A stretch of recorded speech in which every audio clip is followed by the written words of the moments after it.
You know, it seems everyone wants to be like Mike. At least a lot of mayors who've taken quite a liking to Mike, as in soon outgoing New York Mayor Michael Bloomberg, whose fast food battles are now legendary, and carbonated clashes over all things carbonated are, well, far from fizzling, it turns out.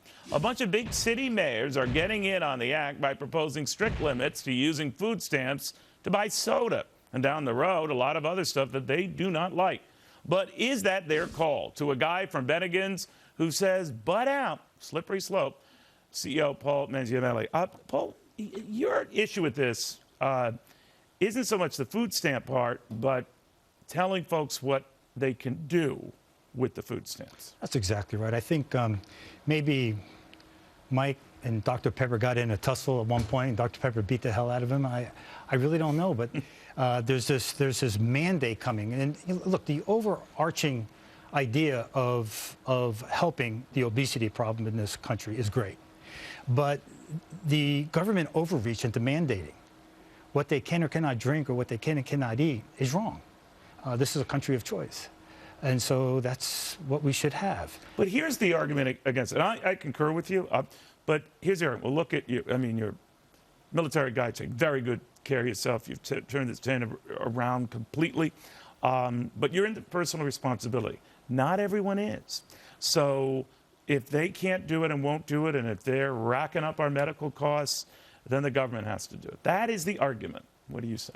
Well, I think that philosophically, when you say no or restrict something that somebody wants, they're going to find a way to get it anyway. What were you saying about the big gulp sodas? They get five smaller sodas. I mean, the mandate here before in New York where you can't get a 20-ounce sugar drink, but you can get 5 12 ounces.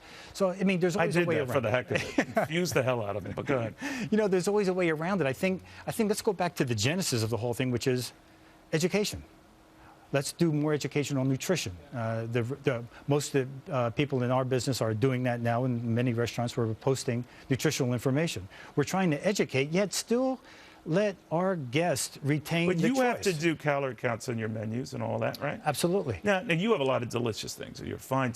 But I'm not a rocket scientist, but I can figure out that if I'm going to get the double stuffed baked potato, or that, I'm not eating a salad. Mm-hmm. But where do we draw the line between helping people and babysitting people?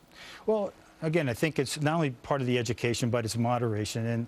But what if food stamp recipients aren't getting that? So maybe the government is saying, look, if you're using these food stamps to get bad stuff, it's going to make your condition worse. You're going to get more dependent on this stuff. That's not helping you. That's not helping us. That's not helping anyone. What do you say?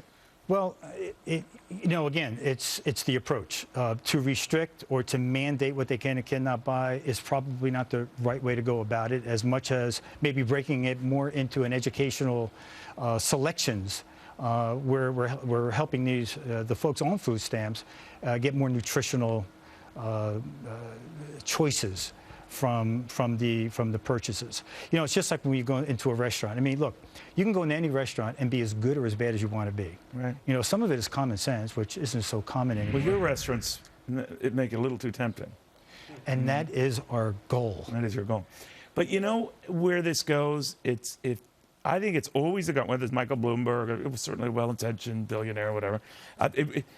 We can't do it, so they will do it. And food is just part of the equation, you know?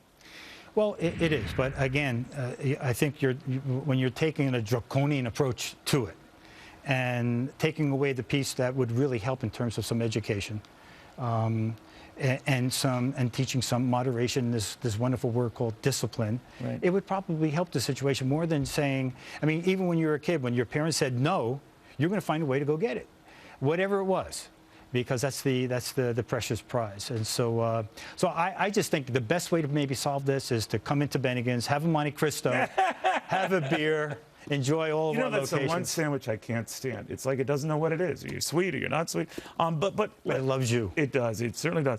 Let me switch gears a little bit and get your thoughts on all these scandals going on in Washington right now. And not much discussion on the part of the administration about each and all. So it leaves people wondering, like, who's running the shop? What do you think? Man, that is another great question. I mean, who is running the shop? I just see, I I just see more and more laxity, and back to the discipline again in terms of the information, the flip-flopping, the changes, the schizophrenic nature of the information. I mean, what's the truth? And again, I think that there's this basic trust that we want to have as citizens of this country to get. But it does get back to these personal liberties you talk about, right? I mean, they're being taken away with what we eat or what we're being spied on, right? Yeah, absolutely. Right. Absolutely. It's always good seeing you, Paul. Thank you very, very much. Good seeing you. Please come out to our Bennigans in the new book. Return to Relevance, his book, Bleeding Green, which is a nice thing to bleed. But thank you. This is something the government has not been doing. Yeah. But Paul, very good. All proceeds go to our veterans.